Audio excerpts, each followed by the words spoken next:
ईशा जी, Dubai से। महाराज जी, मुझे step by step बताएं कि जिससे मेरा मन शांत हो जाए। मतलब कैसे चलूं, शुरू कहाँ से करूं और कहाँ तक इसका। भोजन सुधारो। सबसे पहले भोजन सुधारो, अल्पाहार करो, नींद सुधारो। नींद सुधारने का मतलब 5 घंटे या 6 घंटे जो टाइम रखो वो रात्रि में होना चाहिए और ब्रह्म मुहूर्त में उठना चाहिए। अगर स्टेप बाय स्टेप चलना चाहती हो तो पहले भोजन सुधारो।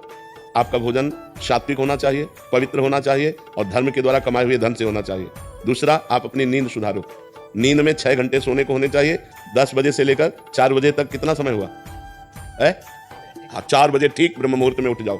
अगर आपको ठीक चलना है, भजन करना है, तो ये 7 8 बजे तक, जो 9 बजे तक सोते हैं, ये स्टेप बाय स्टेप भजन कर पाएंगे। उनका जीवन ही व्यर्थ है। सूर्य भगवान उदय हुए और जो सैया में सो रहा है उसकी आयु, श्री, कीर्ति, बुद्धि सब नष्ट हो जाती है।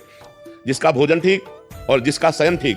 और जबान सुधारो, हर समय नाम जप करो, मौन का आश्रय लो। अगर उत्तर देना है तो उचित शब्दों का उत्तर दो, व्यर्थ की वार्ता ना करो। वाणी संयम में, जिसका सुनना संयम में। हम गंदी बातें न सुने, प्रपंच न सुने, भगवान की लीला कथा सुने, भगवान की चर्चा सुने, संत वाणी सुने, शास्त्रों की वाणी सुने, तो हमारी श्रवण इंद्रिय पवित्र। जब हमारी एक एक इंद्रिय पवित्र हो जाएगी तब हमारा मन भगवान में लगने लगेगा। और समस्त शास्त्रों में वर्णन है, नवधा भक्ति से श्रेष्ठ कोई साधना नहीं है। जो श्रवणम, कीर्तनम, स्मरणम, विष्णुपाद सेवनम, अर्चनम, वंदनम, दास्य, सख्य, आत्मसमर्पणम, इससे बढ़कर के कोई श्रेष्ठ भक्ति नहीं है। 9 प्रकार की भक्ति ही प्रेम लक्षणा भक्ति प्रदान करती है। पर हम पहले अपने आचरण सुधारें, हर इंद्रिय को पवित्र करें। अब जो व्यभिचार करते हैं, गंदी आदतें, गंदे आचरणों में, और वो सोचे कि हम भक्ति, तो भक्ति का नाटक कर लें, भक्ति नहीं हो सकती। भक्ति होती है पवित्र इंद्रियों के द्वारा। अब जो गंदी बातें, गंदे देखेंगे मोबाइल में, गंदे आचरण करेंगे, गंदा भोजन पाएंगे, होटलों का भोजन पाएंगे, मनमानी जागे, मनमानी सोए, मनमानी आचरण करें, अध्यात्म नहीं हो सकता। वो मनमानी आचरण उनको नरक दुर्गति की तरफ ले जाएगा, भगवान की प्राप्ति की तरफ नहीं ले जाएगा। तो इसलिए पहले सुनना ठीक करो,